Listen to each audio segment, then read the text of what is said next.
Kita tahan dulu, kita langsung menuju Hotel Borobudur Jakarta. Ada penyampaian dukungan dari Putri Abdurrahman Wahid, Yeni Wahid. Lebih makmur, lebih sejahtera, maju dan berdaulat. Saya telah melakukan sejumlah perjalanan untuk menyerap aspirasi dari masyarakat, terutama basis para kader Gus Dur, di mana saya simpulkan bahwa keberlanjutan program pembangunan menjadi kunci keinginan dari masyarakat. Apa yang sudah dicapai dalam pemerintahan Presiden Jokowi harus kita teruskan dan harus kita sempurnakan untuk menuju Indonesia Emas 2045 nanti. Belum dikatakan lengkap tadi karena ada gangguan juga. Di belakang Yeni Wahid ada Arsyad Rashid, Ketua Kadin, Ketua Tim Pemenangan Ganjar.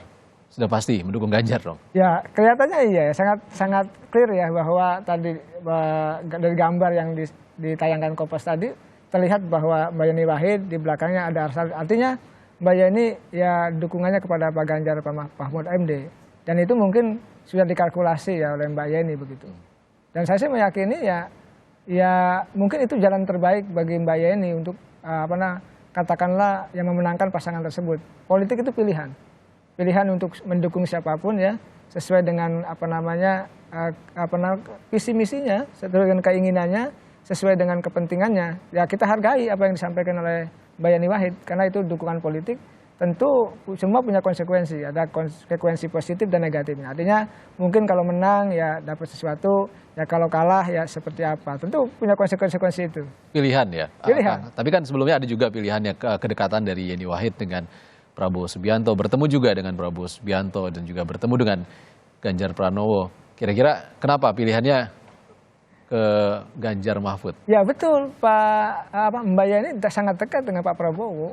Bahkan ya kakek-kakek mereka juga sangat dekat. Mereka katanya rumahnya dulu juga berdekatan gitu. Keluarga besar Mbak Yeni dengan keluarga besar Pak Prabowo.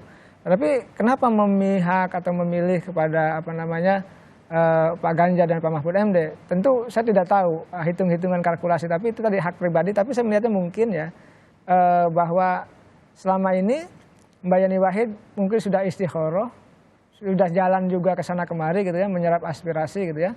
Mungkin itu tadi pilihan yang terbaik yang bisa dilakukan oleh Mbak Yeni Wahid untuk mendukung Pak Ganjar dan Pak Mahfud MD. Soal alasannya tentu beliau yang tahu ya, karena beliau sendiri yang punya rasa kebatinan untuk memihak calon tertentu begitu. Oke, Kang Ujang, ini kan tahapan masih sangat panjang. Penetapan 13 November nanti, nomor urut 14 November, lalu masa kampanye juga cukup panjang.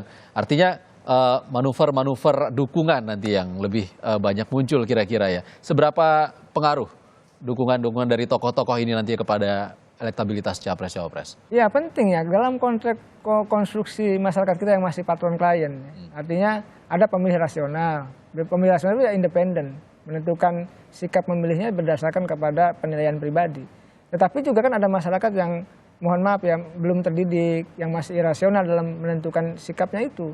Nah, tokoh ini di Indonesia penting. Makanya mohon maaf partai-partai politik itu yang jadi ketua umum tokoh. Ya Bu Mega, Pak Prabowo gitu tokoh. Karena tokoh ini akan diikuti berdampak ya bagi masyarakat. Nah, dalam konstruksi masyarakat yang patron klien, artinya klien itu gitu ya, masyarakat itu mengikuti atasannya, mengikuti bosnya gitu loh. Kalau bahasa kita ya masih feodal lah kira-kira begitu. Nah, dalam konteks itu maka mendukung dari seorang tokoh itu menjadi penting. Misalkan dukungan Mbak Yeni Wahid dari gerbong Gus Durian itu menjadi penting. Karena grassroots Gus Duriannya ya akan mendukung Pak Ganjar misalkan. Lalu misalkan ulama tertentu yang hebat, yang kuat, yang punya massa ribuan itu menjadi penting. Karena dalam konteks itu ya dengan memegang tokohnya maka suara yang dari bawah bisa didapatkan kan gitu. Tadi untuk menyasar pemilih-pemilih yang bukan rasional tadi.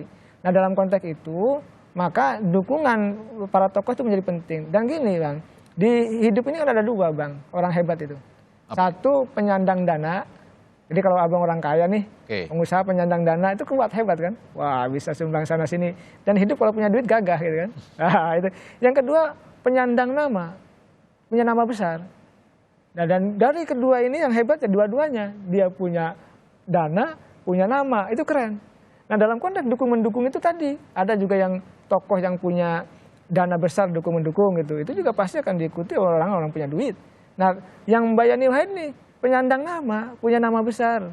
Ada anaknya seorang Gus Dur ya, mantan Presiden RI, lalu juga dengan jaringan Gus Duriannya gitu, itu penyandang nama.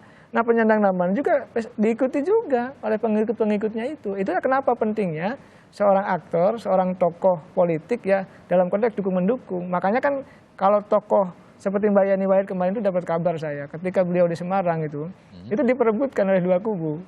Jadi kubu Pak Ganjar memperebutkan, Pak Prabowo memperebutkan. Iya, saya dengar bahkan sudah siap dijemput di Semarang gitu untuk kemarin deklarasi lain sebagainya. Tapi ya Mbak Yani Wahid punya pilihan sendiri yang harus kita hargai gitu ya. Tadi ya dalam konteks dukungan tokoh itu menjadi penting. Makanya di kita itu tidak terlepas dari tokoh kok. Selama masyarakat kita masih, mohon maaf, belum rasional, belum terdidik yang tinggi gitu ya, maka situasi ketokohan itu, figur itu menjadi penting di kita ini.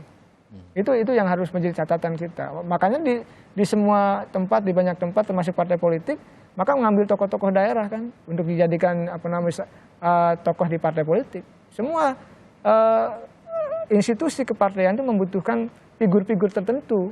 Dengan figur itu maka akan mendapatkan dukungan dari masanya seperti itu. Itu yang dilakukan oleh partai politik. Itu hal yang buruk nggak, Kang? Ya dalam konteks tertentu hal yang umum, yang biasa ya. Tetapi memang dalam kita berdemokrasi ya ada plus minusnya. Ya, mungkin plusnya mudah ya dimobilisasi gitu kan pendukungnya itu ketika sudah megang tokohnya. Tapi dalam konteks tertentu ya pendukungnya itu kan bisa diarahkan. Ya tidak berdasarkan kepada katakan pilihan rasionalitas dan pilihan hati nuraninya. Ya tentu semua kembali kepada publik. Apakah akan menjadi pemilih yang tadi mengikuti arahan dari elitnya, dari tokohnya, dari figurnya, itu tidak masalah juga. Ada juga yang rasional, independen, memilih berdasarkan kepada tadi kepentingan pribadinya itu. Dalam konteks itu saya sih melihat hal yang biasa ya di Indonesia itu. Tidak ada yang perlu disalahkan seperti itu. Baik. Apakah ya ada plus minusnya dalam konteks itu. Oke, Kang Ujang, nanti kita ngobrol-ngobrol lagi. Saudara, kita masih menunggu pengumuman dari KPU terkait dengan hasil tes kesehatan Capres Cawapres. Kami akan segera kembali, saudara.